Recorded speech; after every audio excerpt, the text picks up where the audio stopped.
The real experiences of an escaped soul, expedition, karma, adventure, and I, or T.R.E.E.S.E.K.A.I, Rough Draft, by Avery Hart. Narrations by the author, and the voice of Poe provided by Qwerasd. Prologue of Trucks and Mustard. I blinked up into the darkened corner of my room, eyes tracing a thin line that grew stronger as the sun reached around the curtains. I waited for the buzz and siren of my alarm to tell me when I could get out of bed. My groggy thoughts roused slowly as I calculated how many minutes of rest I would be missing.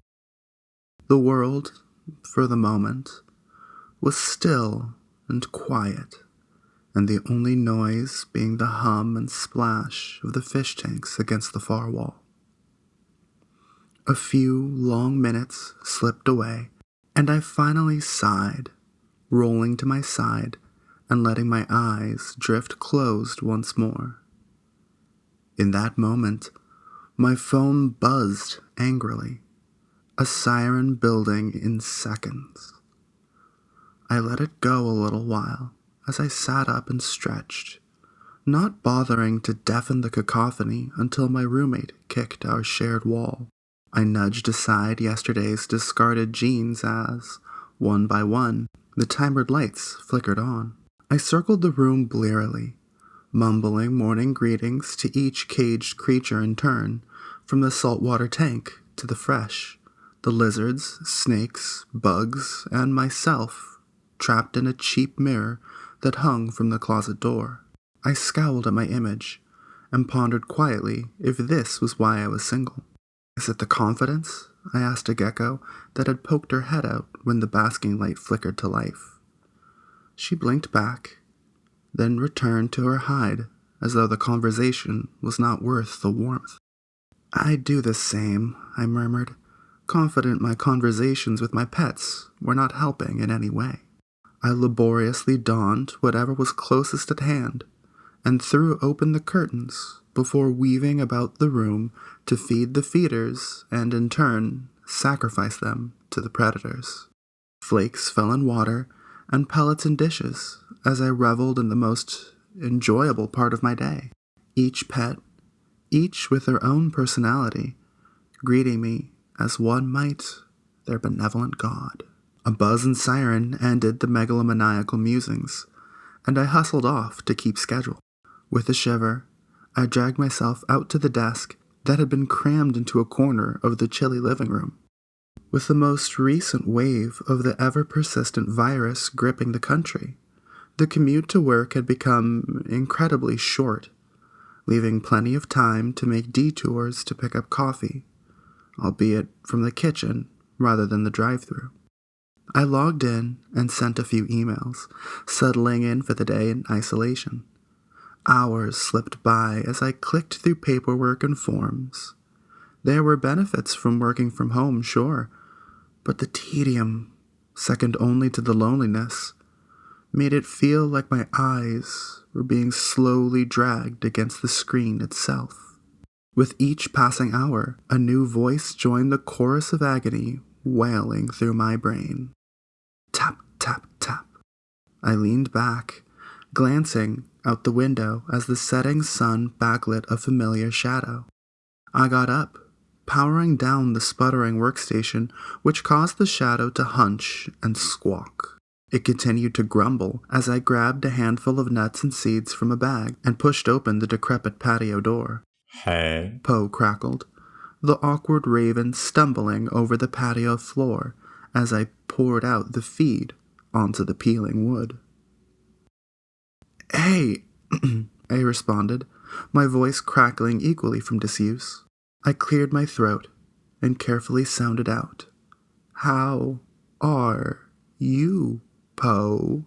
The bird tilted his head and pondered the question before quietly whispering back, Master.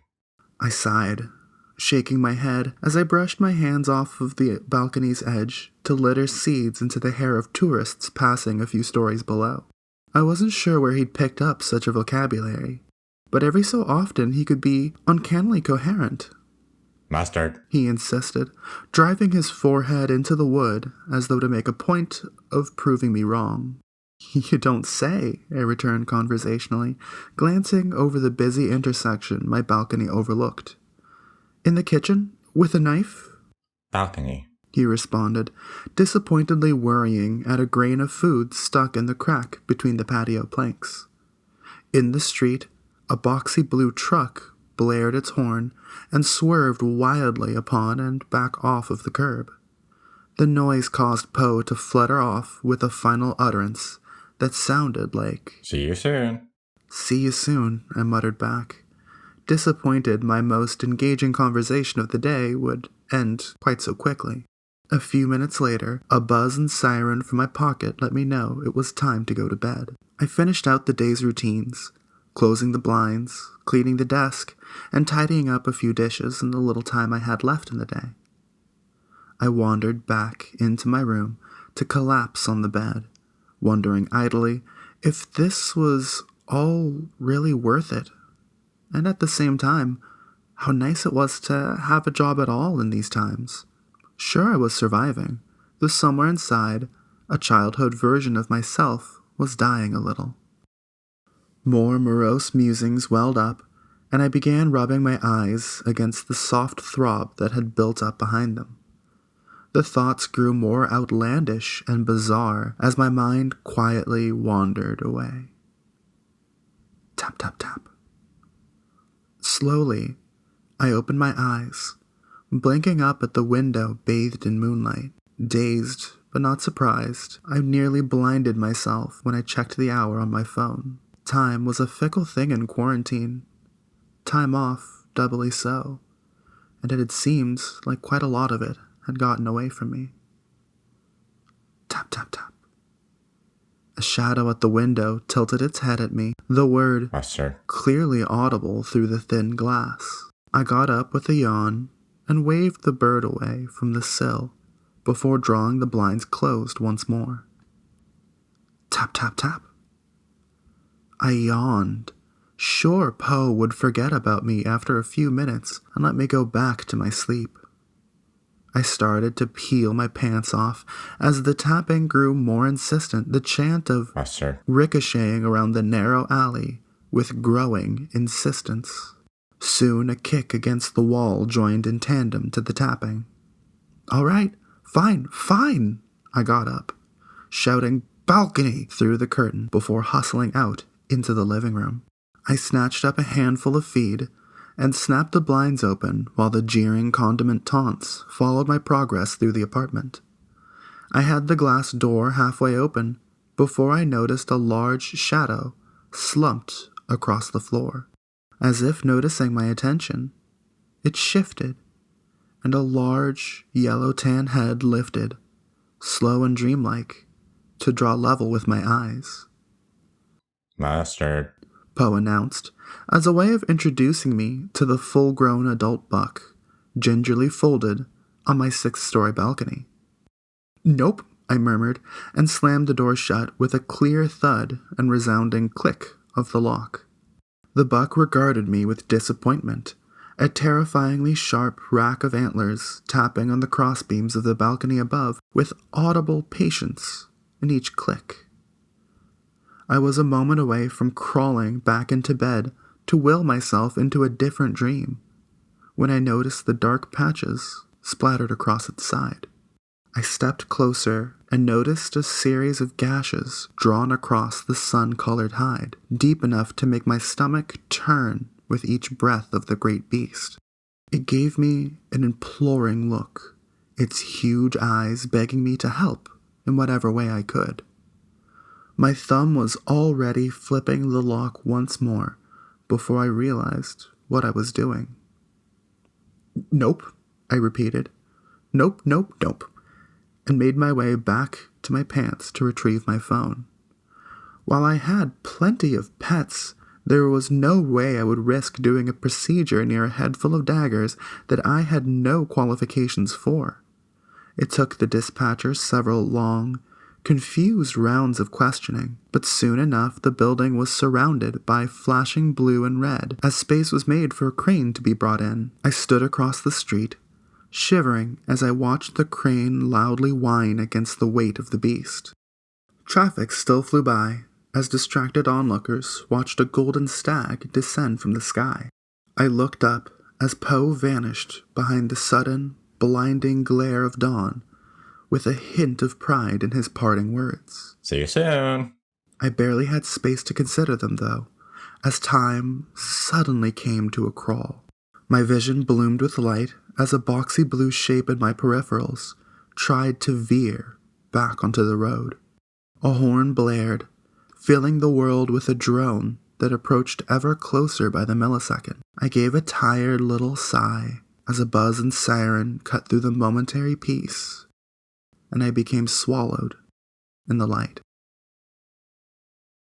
Thank you so much for listening. I really, really appreciate it. I'm going to have a couple of episodes here out at once, so we'll have the prologue, chapter 1, and then 2 different versions of the second half of chapter 1, which is going to be a theme going forward. I'll explain that a little bit more in a second. This was a rough draft, both in voice acting and in writing, so I'm absolutely welcome to feedback, and I will kind of change my trajectory as I get more critique and more of what people want out of this story. However, because it is a rough draft, I'm not really going to go back and change recordings. In terms of voice acting, this is also a rough draft, so we're going to be changing out voices here every single chapter. Don't expect any character to have a consistent voice actor every single time. However, if you would like to contribute to voice acting, there's a link to the Discord down below, and you can participate and help us out in that way. The format going forward is going to be kind of choose your own adventure. However, instead of being presented with choices and not knowing what they are, and just picking one and then I write that one, I'm going to write out all of the choices available, and then you can pick one as canon, and so that will be adopted into the canon of the story, and the other 2 or more choices will get kind of tossed aside for use later on, or might be treated as kind of pseudo-canon unless they're conflicted with otherwise. I'm not exactly sure how that's going to work. Please leave us a comment, like, share, subscribe, especially a share, and especially join our Discord.